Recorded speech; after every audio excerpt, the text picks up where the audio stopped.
Will the fighting resume? President Donald Trump said the ceasefire with Iran will expire Wednesday evening Washington time and said it's, quote, highly unlikely he would extend it. If there's no deal, fighting resume. Just for clarity, you're willing to extend the ceasefire through Well, we'll no see. deal? I don't know that we'll have to. Meanwhile, more peace talks may happen. Vice President J.D. Vance and other senior U.S. officials are expected to leave for Islamabad, Pakistan, Tuesday.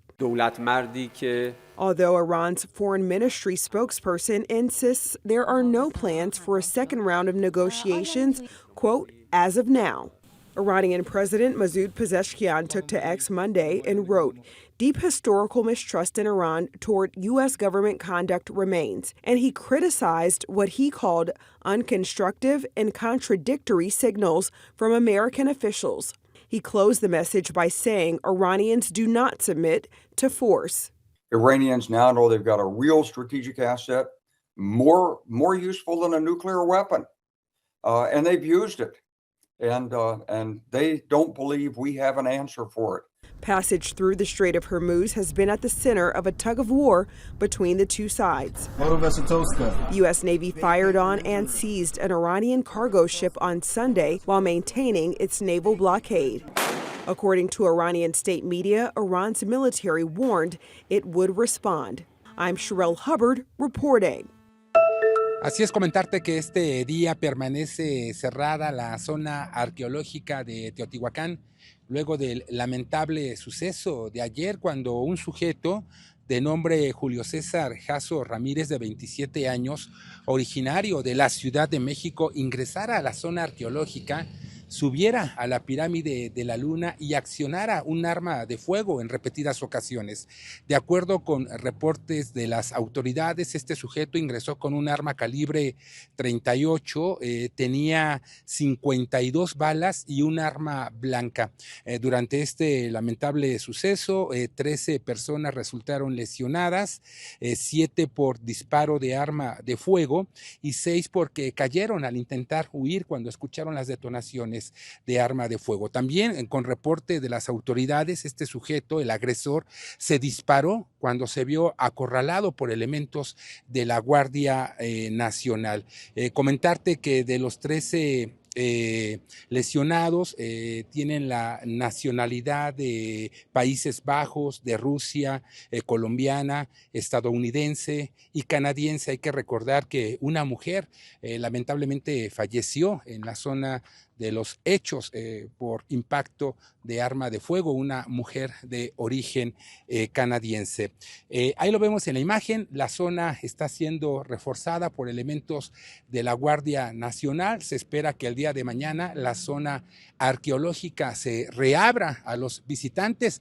Hoy, por ejemplo, llegaron algunos y están visitando la zona, pero desde el exterior. El Instituto Nacional de Antropología e Historia, a través de un comunicado, aseguró que se reabrirá mañana la zona arqueológica, pero sin acceso a la pirámide de la luna. Así que de los 13 lesionados, 7 permanecen internados y 6 ya fueron dados de alta.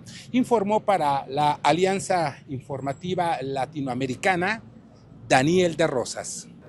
¿Qué tal? Cordial saludo. Lo último que se conoce por parte de la Policía Metropolitana de Bogotá es que el agresor de los colaboradores del staff de la producción de esta novela que se estaba grabando presuntamente padecía de una enfermedad mental. En este momento se está haciendo toda la trazabilidad, se están contactando a algunos familiares para poder dar esa patología exacta la cual padecía. Respecto a su asesinato, 2 personas han sido judicializadas. Se trata también de 2 colaboradores de esta producción. En medio de estas audiencias de judicialización no aceptaron los cargos específicamente por el delito de homicidio. Su defensa alegó que todos estos hechos se vieron inmersos en medio de defensa propia. En ese sentido, avanza la investigación por parte de la Fiscalía General de Colombia para determinar todos los móviles de los hechos, y en ese sentido se va a citar a testigos para que den su declaración y poder determinar si avanza esta investigación o incluso puede precluir amparar amparados en ese derecho a la legítima defensa. Respecto a las personas que resultaron lesionadas en medio de esta agresión,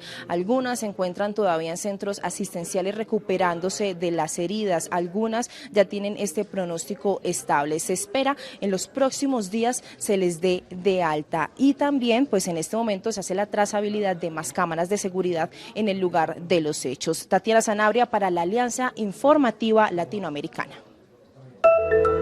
Con flores, aplausos, música y la exigencia de justicia, familiares, vecinos y amigos despidieron a Edith Guadalupe. De acuerdo con los familiares, Edith salió de su casa para acudir a una entrevista de trabajo en un edificio ubicado en la Avenida Revolución, una de las más transitadas de Ciudad de México. Horas después, fue reportada como desaparecida. Los familiares dijeron a medios mexicanos que fueron ellos quienes consiguieron los videos de vigilancia en los que se observa la ruta de Valdés Saldívar desde su casa hasta el edificio al que ingresó, y donde posteriormente fue encontrada sin vida en el sótano. La Fiscalía de la Ciudad de México tiene bajo custodia a una persona señalada del crimen.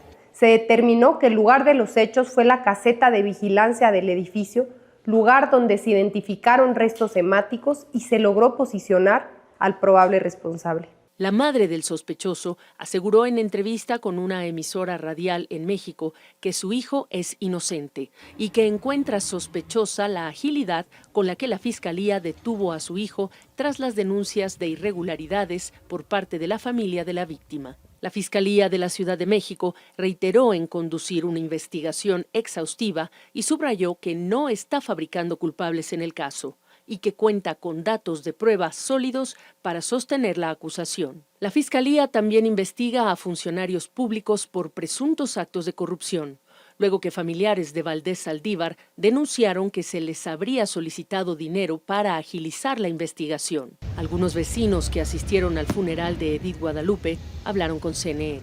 Pues que es muy triste y lamentable que sucedan esas cosas y que se aprovechen de la necesidad de uno para poder ayudar a la familia y que se aprovechen y más que nada que lastimen a las chicas y las engañen. Y uno no sabe cuántas niñas, adolescentes, adultas van con ilusión de tener un trabajo para poder tener su dinerito. Este lunes, la presidenta Claudia Sheinbaum se refirió al caso durante su conferencia matutina. Bueno, este caso lamentable de esta joven que entiendo que se catalogó como feminicidio, la muerte de esta joven,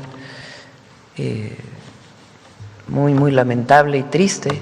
De acuerdo con datos del gobierno mexicano, en el año 2025 se registraron 2 feminicidios cada día y en los primeros 2 meses de este 2026 se cometieron 94 feminicidios. Aunque entre 2024 y 2025 hubo una reducción en los casos, de acuerdo con un análisis de la organización México Evalúa, este delito mantiene un nivel superior al de hace 10 años. El Senado de México aprobó hace unos días una reforma constitucional que faculta al Congreso a expedir una ley general en materia de feminicidio. Con esta medida se busca establecer de manera clara el delito y sus sanciones en todo el país, así como mejorar la coordinación entre autoridades.